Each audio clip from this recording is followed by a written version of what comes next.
tema de hoy día es bastante interesante. A ver si podemos compartir. ¿Ya? A ver. Muy bien. Estamos viendo todos, ¿no? Sí, doctor. Estamos viendo perfectamente. Eso. Entonces, a ver, pongan atención, este tema es bastante bonito, bastante ilustrativo, bastante interesante. Entonces, pónganle atención al tema y vamos viajando a través de la glándula tiroides, de sus enfermedades, para que podamos asimilar de la mejor forma posible la clase y puedan ustedes retener los conceptos y lo que uno les quiere enseñar. ¿De acuerdo? Entonces, en glándula tiroides yo he preparado dos temas. El nódulo tiroideo se llama, y bocio multinodular, ¿ya? Entonces vamos a ver hoy día patología benigna, ¿de acuerdo? Vamos entonces.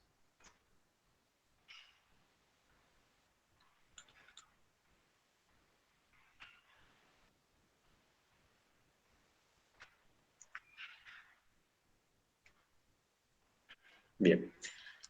Dentro de la introducción del nódulo tiroideo, si me escuchan bien, por favor, díganme que sí. Si me están escuchando muy lejos, díganme.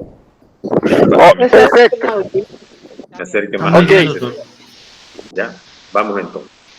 La evaluación de un nódulo tiroideo solitario, estamos hablando de un solo nódulo en la glándula tiroides, es identificar los nódulos que requieren cirugía. Dice la enseñanza en cirugía de que cuando se diagnostica un nódulo tiroideo, hay que retirarlo, ¿no? No es que vamos a diagnosticar un nódulo tiroideo y nos lo vamos a guardar y nos vamos a olvidar. No, señor. ¿Ya? Entonces, que les quede bien claro. Y eso enseñamos nosotros a nuestros alumnos de cirugía también en el posgrado, en la especialidad de cirugía, ¿ya? Donde dice de que una vez identificamos los nódulos que requieren cirugía, un nódulo tiroideo puede ser un adenoma. Ya ustedes van a saber por qué después se tiene que retirar este nódulo. Puede ser un adenoma de naturaleza benigna o puede ser un cáncer. Entonces, fíjense, esa es la razón por la cual un nódulo tiroideo hay que retirarlo. Puede ser sólido o quístico, puede ser normofuncionante, hiperfuncionante o hipofuncionante.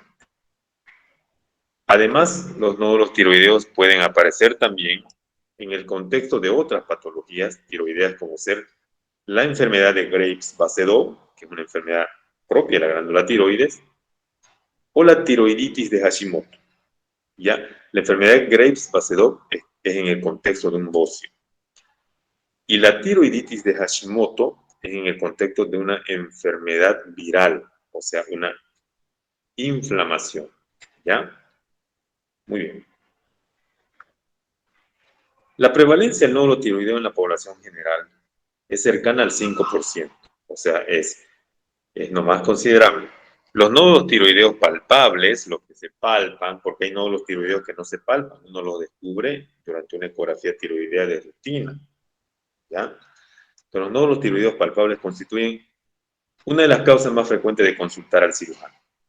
La prevalencia de nódulos tiroideos dependen del método utilizado, ¿ya? Y puede llegar hasta un 50% si se realizan ecografías de rutina. No se olviden que no hay ecografías de rutina de screening, ¿no? Hemos hablado que screening significa hacerle a toda la población.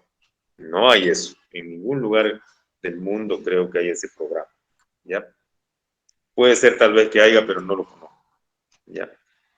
Y mujeres mayores de 60 años. Los nódulos tiroideos solitarios son 4 veces más frecuentes en mujeres que en hombres.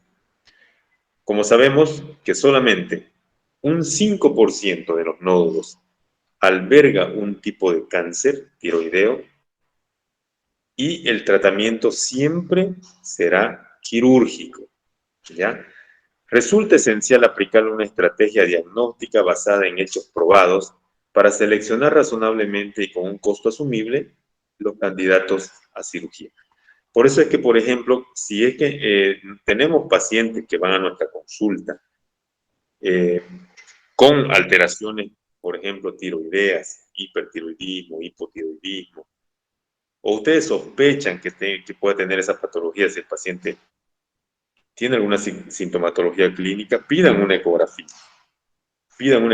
tiroidea, y entonces seguramente, probablemente el 5% de 100 pacientes que ustedes pidan hallarán nódulos tiroideos. Y 5% de esos nódulos tiroideos del 100% tendrán un cáncer. Entonces, tenemos que estar atentos, ¿no? Peor si un paciente viene y nos dice, tengo un nódulo, doctor, mire, palpo un nódulo y me duele, o cuando yo trago tengo dolor, ¿ya? Cuando trago tengo dolor. Entonces, hay que poder pedir la ecografía razonablemente para eso, ¿ya? ¿Entendido entonces, no? ¿Alguna pregunta sobre esta parte hasta aquí? Sobre el nódulo tiroideo y la relación con el cáncer. Sí, doctor. Interesante, ¿no? Muy interesante. Entonces, la regla de los 5 más o menos, ¿no? 5% las glándulas tiroideas en una ecografía pueden tener nódulos. Y 5% de ese nódulo encontrado pueden ser cancerosos. ¿Ya? Etiopatogenia de los nódulos tiroideos. ¿Por qué se forman? Aquí habla mucho en esta ecuación de radiaciones ionizantes. Y fíjense que la historia, ustedes van a aprender un poco de historia, porque dice que la exposición a la radiación ionizante es uno de los riesgos bien reconocidos para la aparición de nódulos tiroideos y también para el cáncer de tiroides. La radioterapia de baja intensidad en enfermedades benignas como ser acné, angiomas cutáneos o hipertrofia de amígdalas en los años 50 y 60 produjo un cohorte de pacientes con alta prevalencia de cáncer papilar, ¿no? Más adelante van a ver qué tipos de cáncer hay, pero estas radiaciones se relacionan con el cáncer papilar. La experimentación de armas nucleares en el Pacífico durante la Guerra Fría y los desastres nucleares, como ser Chernobyl, por ejemplo, ¿no? En Rusia, ¿no? Si no me equivoco, confirmaron el aumento de incidencia de cáncer de tiroides en la población expuesta a estas radiaciones. Los nódulos tiroideos son 27 veces más frecuentes y el cáncer tiroideo 18 veces más frecuente en estas personas que sobrevivieron a esta enfermedad, ya sea de Hodgkin o a la radiación. Y a la población en general, siendo su riesgo proporcional a la dosis de radiación recibida, a la edad del diagnóstico y a la pertenencia al sexo femenino. Entonces, otra vez, nombra el sexo femenino como como una variable importante. ¿De acuerdo? Con un nódulo tiroideo. Posibles etiologías de un nódulo tiroideo. Dentro de las etiologías de un nódulo tiroideo tenemos, dentro de las lesiones que son de la tiroides, puede provenir de un adenoma, de un quiste, de un carcinoma, de un bocio multinodular, de una tiroiditis de Hashimoto, de una tiroiditis subaguda, que son inflamaciones solamente virales o bacterianas de la tiroides, agenesia del hemitiroides contralateral, metástasis, quistes o adenomas paratiroideos y quistes tiroglosos. Fíjense que hasta el quiste tirogloso ingresa aquí, ¿no?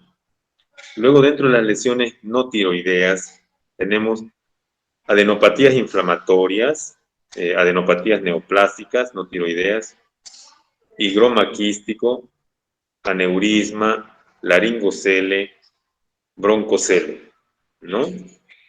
Bien. Ahora vamos a ver un poco de la enfermedad tiroidea autoinmune, ¿ya? La enfermedad tiroidea autoinmune. Se ha sugerido repetidamente que la enfermedad de Graves-Passedo, estamos hablando ya de de esta enfermedad tiroidea autoinmune predispone al desarrollo de nódulos tiroideos y que estos pueden ser carcinomas. Y en un amplio estudio multicéntrico retrospectivo, una cuarta parte de estos pacientes mostraban nódulos en la ecografía. Y un 15% de ellos resultaron carcinomas mayoritariamente de tipo papilar. Entonces, fíjense que hay una relación con el carcinoma papilar, ¿no es cierto? Hay una relación con el carcinoma papilar. De confirmarse esta proporción de carcinomas en otras series, la nodularidad de un paciente con Graves Basedot podría determinar la preferencia por la cirugía frente a la ablación con yodo. Entonces, fíjense que se debería preferir en una enfermedad con Graves Basedot cirugía para un nódulo tiroideo frente al tratamiento con ablación con yodo. ¿Ya? Genes sospechosos están implicados. Un 12% de los nódulos tiroideos segregan tirosina de forma autónoma y se denominan calientes por su capacidad de captar mucho más yodo radiactivo que el tiroides normal circundante. Este término caliente, alumnos, es cuando se hace gammagrafía tiroidea, que es un examen con medicina nuclear para ver la capacidad de captación de estos nódulos. ¿Ya? Entonces, el 80% de todos los resultados y mutaciones que modifican la forma del receptor de TSH, de formar que aún sin TSH el receptor activa la adenilciclasa. Para los números no funcionantes o fríos y benignos no se ha demostrado la implicación de ninguna mutación. ¿Ya?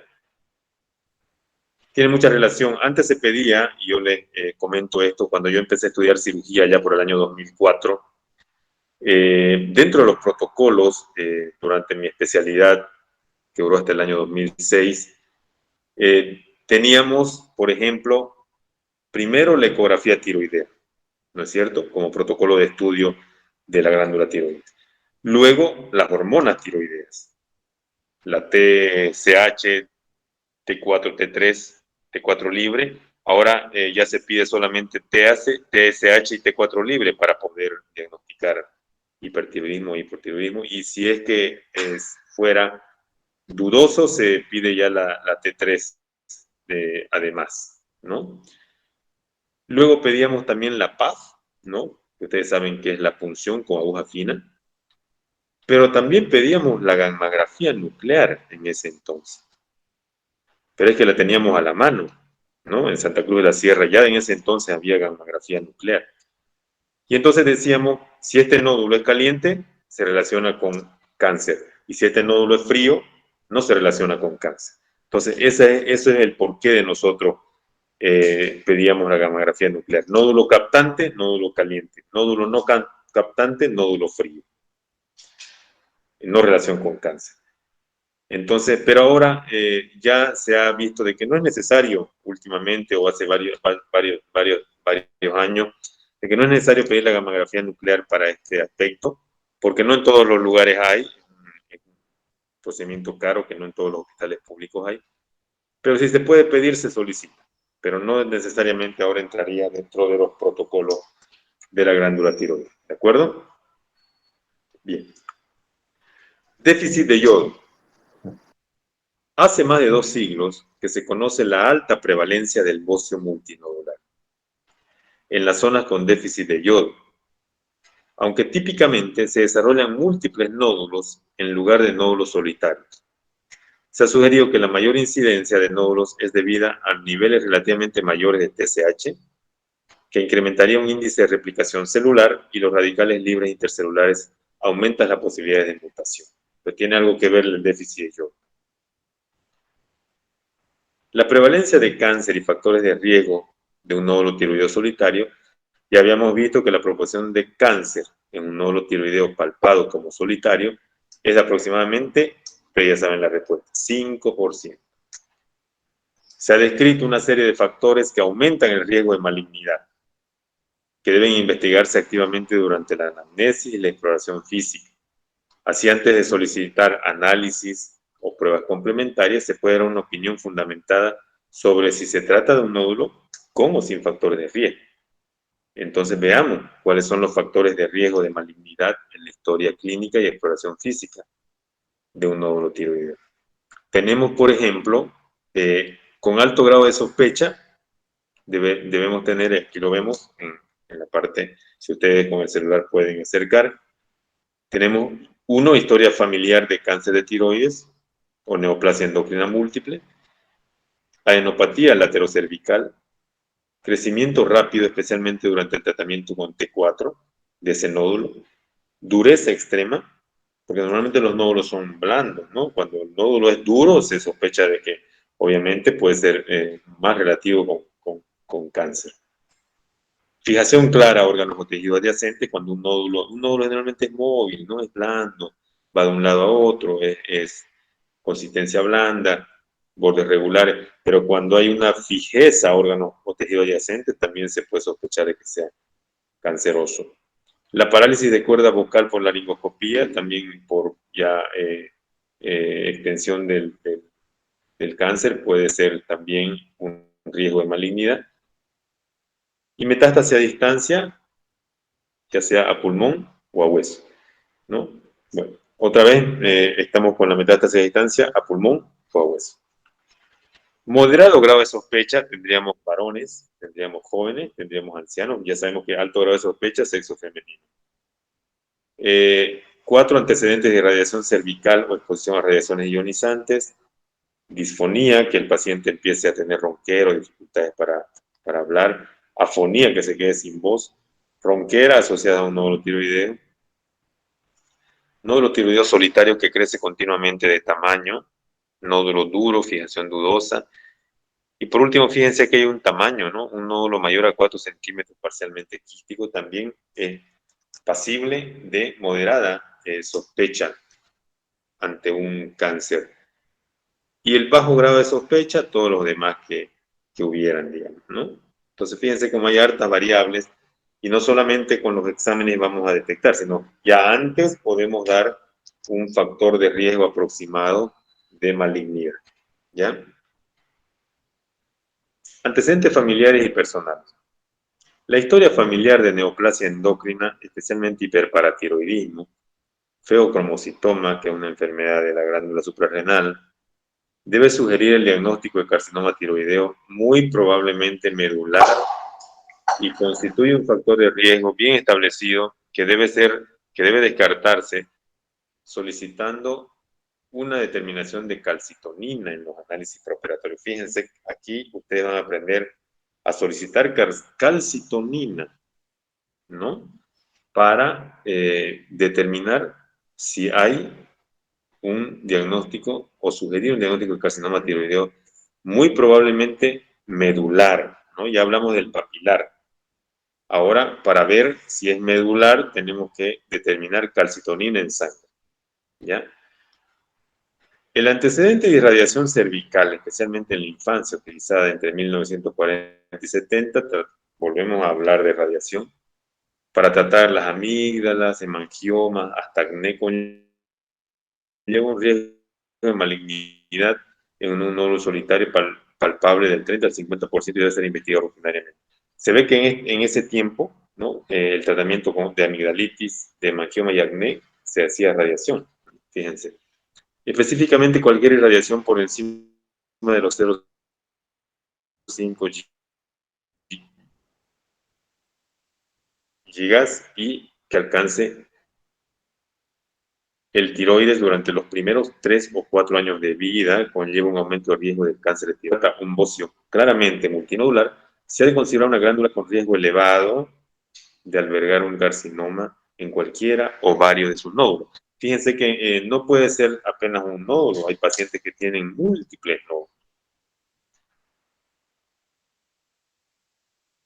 Y entonces en cualquiera de ellos,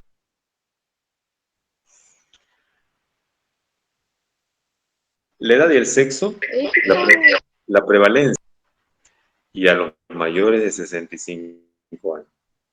En niños de menores de 14 años, un nódulo tiroideo solitario tiene una probabilidad de 50% de ser un carcinoma. Fíjense, es interesante este dato. En niños menores de 14 años, un nódulo tiroideo solitario tiene una probabilidad de ser carcinoma. Aunque los nódulos tiroideos son más frecuentes en mujeres, los nódulos solitarios en varones tienen un riesgo duplicado de malignidad. Por eso pusieron riesgo moderado en varones también, ¿no? Bien. Ahora, evolución y síntomas asociados. El crecimiento rápido de un nódulo sugiere malignidad, aunque ocasionalmente los nódulos malignos pueden crecer también de forma lenta y estar presentes muchos años antes de que se realice el diagnóstico. La presencia de parálisis recurrencial, acá, ¿no?, en la cuerda vocal, en ausencia de enfermedad respiratoria o cirugía tiroidea previa, es muy sospechosa de malignidad por invasión directa sobre el nervio recurrente o por compresión también. En cualquier caso, la existencia de signos compresivos como ser disnea, disfagia, disfonía, constituyen una indicación quirúrgica. Per se, dice, ¿no? Inmediatamente, aún tratándose de una patología tiroidea benigna. La aparición de dolor súbito en un punto aislado del tiroides sobre un nódulo preexistente o coincidiendo también con su aparición de nuevo es casi patognomónico de hemorragia en el interior de un quiste coloide. Cuando hay dolor, ¿no? Cuando hay dolor, parece que hay la aparición, cuando hay dolor súbito, puede ser que haya hemorragia en el interior del quiste coloide, ¿no? El dolor es irradiado hacia la mandíbula o hacia las orejas, pero no sería sugestivo de malignidad en este caso. Ahora, los nódulos solitarios con síntomas de hipertiroidismo albergarían o albergan adenomas foliculares hiperfuncionantes y son también uniformemente benignos. Los asociados a hipotiroidismo se relacionan con frecuencia a lo que ya dijimos anteriormente, las tiroiditis autoinmunes de Hashimoto. Hablamos de signos clínicos antes, ahora hablemos de signos físicos, que ya hemos estado en la tabla anterior repasando. Lo recordaremos.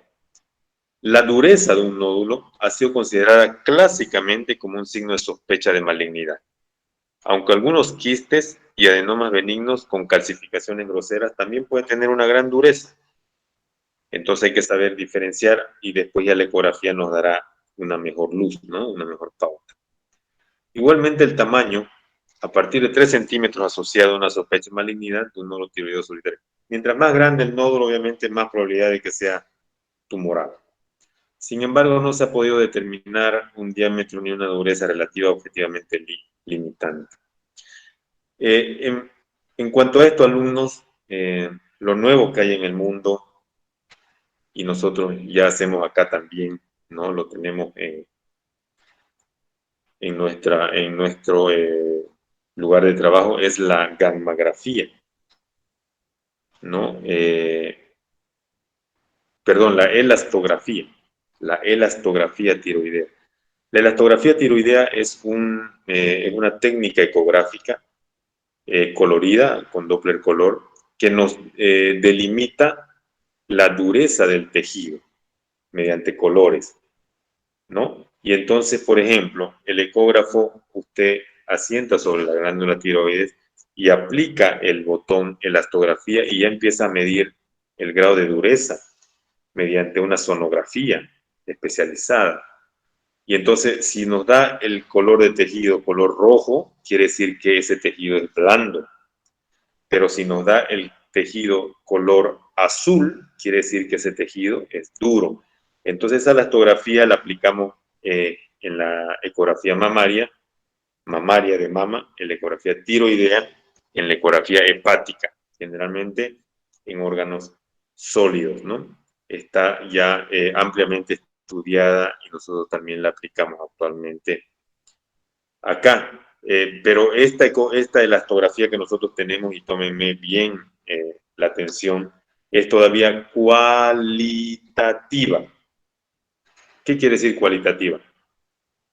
Ya no se preocupen que en la próxima clase vamos a mostrar sección video, ¿no? Porque cada vez que pasamos, miramos también, está pendiente mirar angiografía, angiotomografía, esofagografía, broncoscopía y las preguntas. Y también vamos a mirar la elastografía. Hay un nuevo software ya que nos va a llegar y que en algunos, no todos los ecógrafos lo tienen, bien difícil de poder tenerlo porque vale bastante caro, es la elastografía cuantitativa. ¿Y qué es la elastografía cuantitativa? La elastografía cuantitativa es la que ya te mide. Vos pones el transductor, localizas el nódulo y obviamente te pinta de color, ¿no? Si es rojo, no se olviden, es blando ese tejido, y si es azul, sería un nódulo duro. Pero elastografía cuantitativa ya te lo mide el grado de dureza en kilopascales. Entonces hay una tabla que mientras más alto los kilopascales, más duro, y más bajo los kilopascales, más blando. Entonces fíjense cómo también hay esa tecnología al alcance ya de nuestros pacientes, ¿no? Y obviamente de los pacientes en los cuales los centros que lo brindan tienen esa posibilidad de realizar. ¿Ya? Bien, sigamos. Ele dá com mais certeza. La fijación, por favor, Paulo, su micrófono. La fijación a planos profundos o superficiales, o bien la palpación de adenopatías cervicales, típicamente unilaterales, también son factores indiscutibles de malignidad.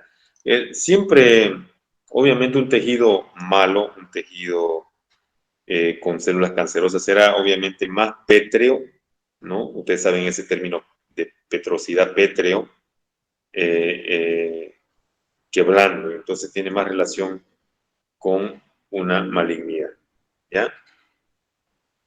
Coexistencia con otra patología tiroidea. La existencia de patología tiroidea con disfunción glandular no constituye un factor de riesgo independiente de cáncer tiroideo, pero en modo alguno influye la probabilidad de que un nódulo tiroideo sea maligno. Se ha descrito repetidamente nódulo con carcinoma papilar, folicular o especialmente medular en tiroiditis de Hashimoto, así como nódulos con carcinoma papilar en el seno de una hiperplasia difusa de una enfermedad de Graves-Basedow. Entonces, si ustedes se acuerdan de las primeras diapositivas, fijamos memoria otra vez, alumnos, y recordamos que dijimos que el nódulo tiroideo puede coexistir en dos enfermedades, ¿no es cierto? En la Graves-Basedow, que aquí nos está diciendo que se relaciona con un carcinoma papilar, que es el más frecuente que hay en la tiroides. Sin embargo, la tiroiditis de Hashimoto se relacionará con tres tipos de carcinomas, no solo el papilar, el folicular, ¿no? Y el medular, especialmente el medular en la tiroiditis de Hashimoto.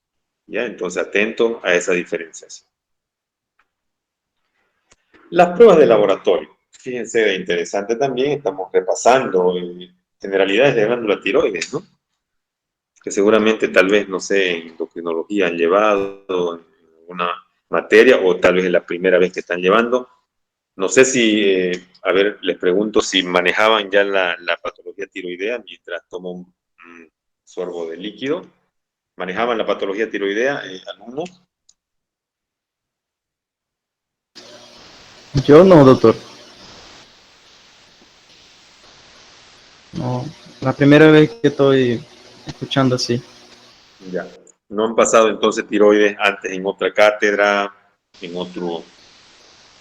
Poca cosa en fisiopatología, ¿no? En En fisiopatología, fisiopatología ¿no? pasamos poca cosa y también en anatopato. En anatopato. Muy bien. Sí. Entonces, bienvenida. Bienvenida a la clase de tiroides, ¿no? Bienvenida. Muy bien. Sigamos.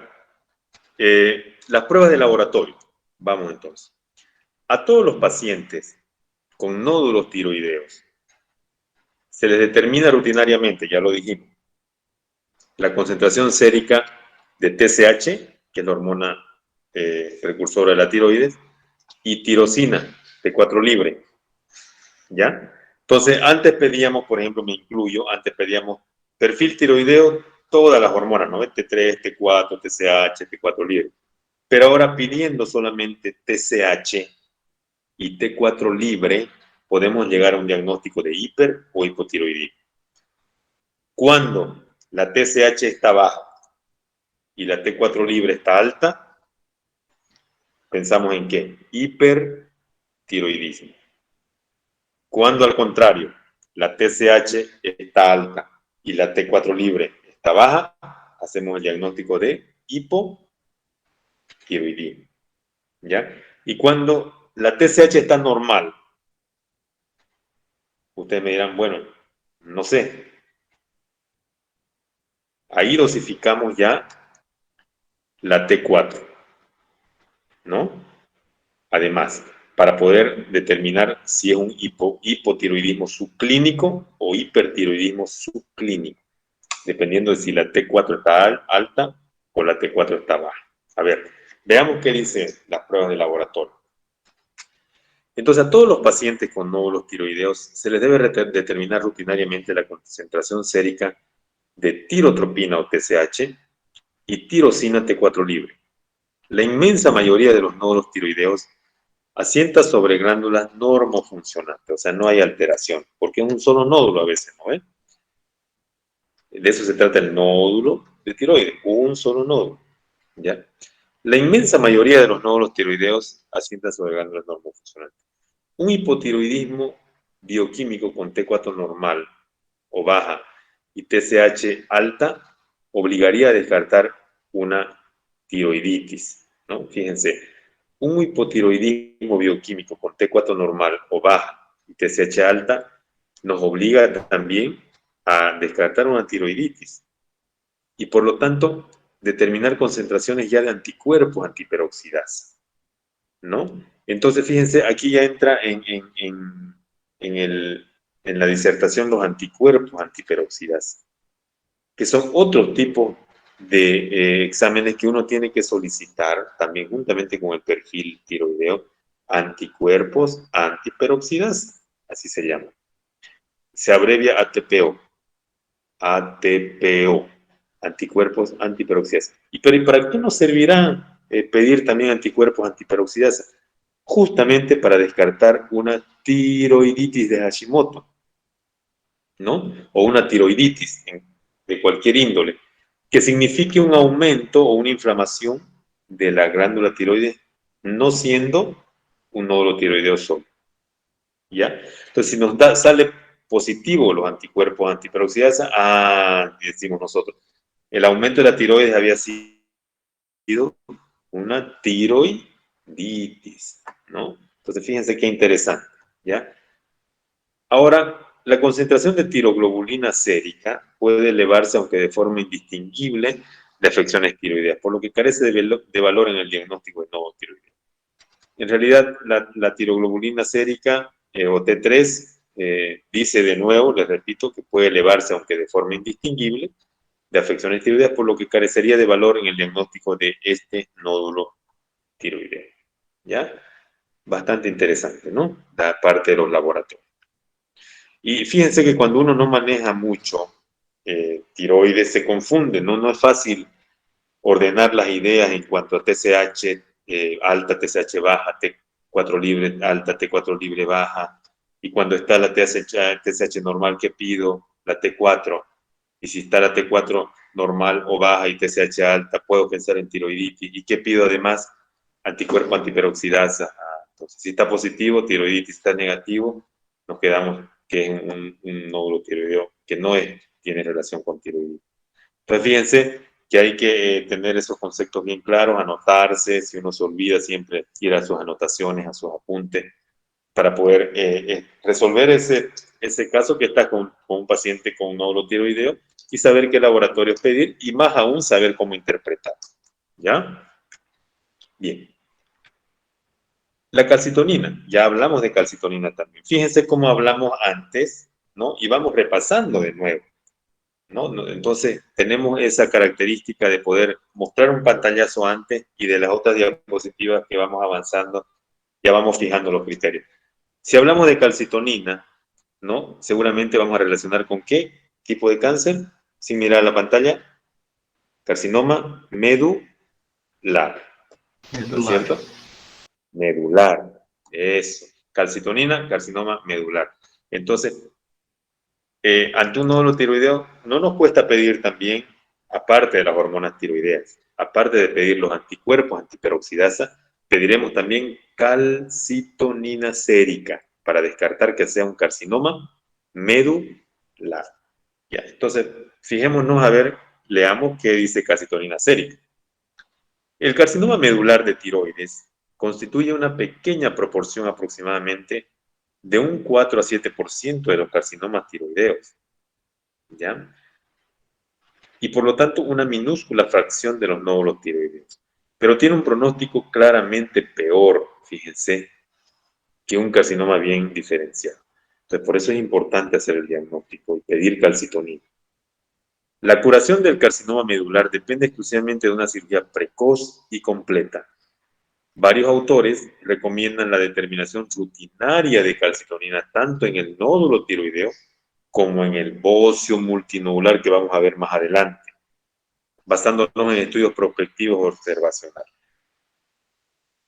Entonces quedó claro también que dentro del protocolo podemos solicitar calcitonina sérica, ¿de acuerdo? Sí, doctor.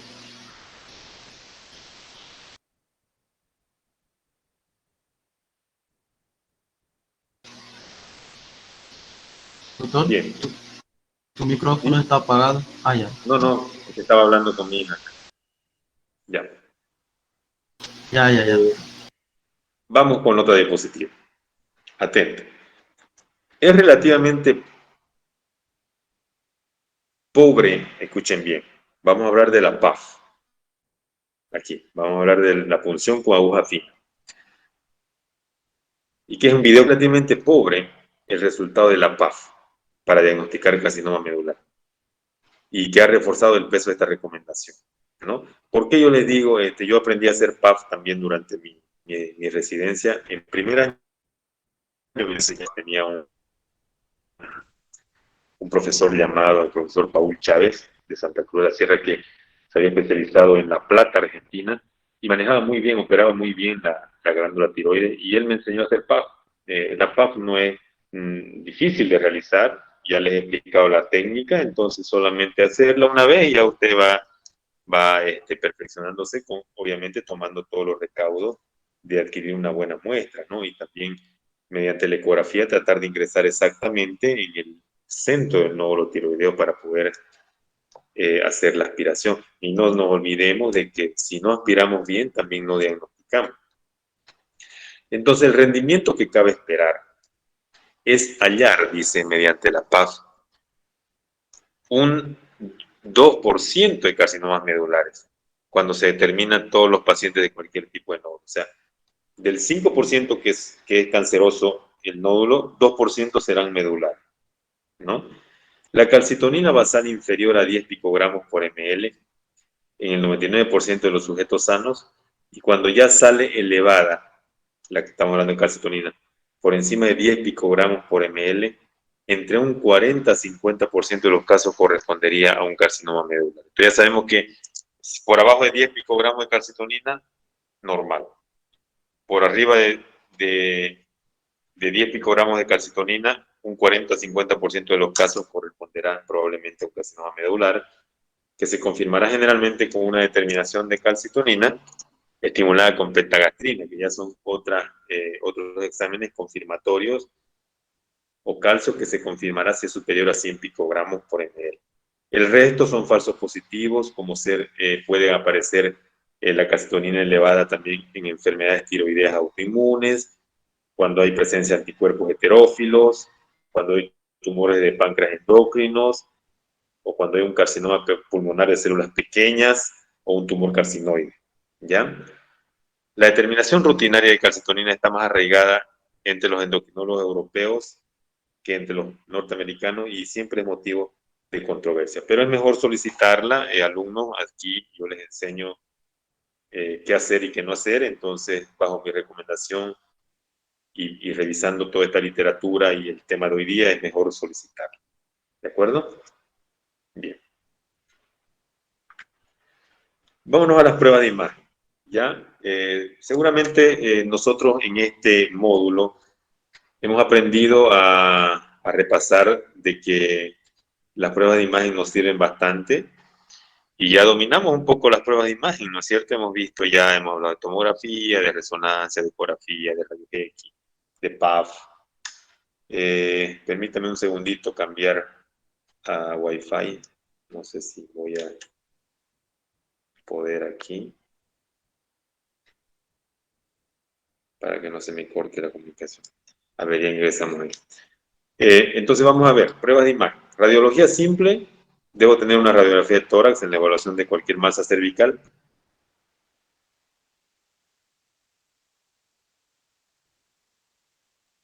Si van a desviación traqueal no constituye en sí mismo una indicación quirúrgica, pero indicaría no